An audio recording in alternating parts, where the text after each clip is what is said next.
தர்மம் கேட்டு போனா ஒரு ஏழைக்காக ஒரு தர்மம் கேட்டு போனா யோசிக்கக்கூடிய எத்தனையோ தனவந்தர்கள் பள்ளிக்கு மிம்பர் கேட்டு போனா செலவழிப்பாங்க. பள்ளிக்கு மிம்பர் ஏன் அது உலகமே கேட்கும்.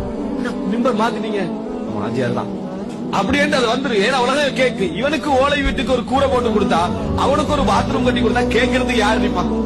யாரு இல்ல. அங்க போர்டு கூட வைக்கல. அங்க என்ன செய்யலாது போர்டு. ஆனா இது உலகம் கேட்கும். இதற்காக செய்யக்கூடியவர்கள் இருக்கிறார்களா இல்லையா? அதனாலதான் ரசூல் ஸல்லல்லாஹு அலைஹி வஸல்லம் சொன்னார்கள், ஒரு உகது மலை அளவுக்கு தங்கம் செலவழித்தாலும் அல்லாஹ்வுடைய பாதையில செலவழித்தாலும் அடைந்து நபித்தோழர்களுடைய ஒரு இந்த 2 கைப்பிடிக்க அல்லது ஹாஃப் பிடிக்க என்ன செய்ய மாட்டாங்க, அடைந்து கொள்ள மாட்டான்னு சொன்னதுக்கு காரணம் என்ன? உகது மலை அளவுக்கு தங்கம் முதல்ல இல்ல. தர்மம் செய்யற அளவுக்கு எவனுக்கும் மனசு வராது. அப்படியே செஞ்சாலும் கூலி அந்த அளவுக்கு என்ன செய்யாது, வராது. இஹ்லாஸ். எனவே அன்புள்ள சகோதரர்களே, மறுமையிலே இவருடைய இந்த அளவை மாற்றி போடக்கூடிய ஒன்று இதுதான். இந்த உலகத்துல நம்ம யார பெருசாக பார்த்துக் கொண்டிருக்கோம் தெரியுமா? நிறைய அமல் செய்யக்கூடியவர்கள், நிறைய சொல்றோமே, அவர்களைத்தான் நம்ம பெரிதாக பார்த்துக் கொண்டிருப்போம்.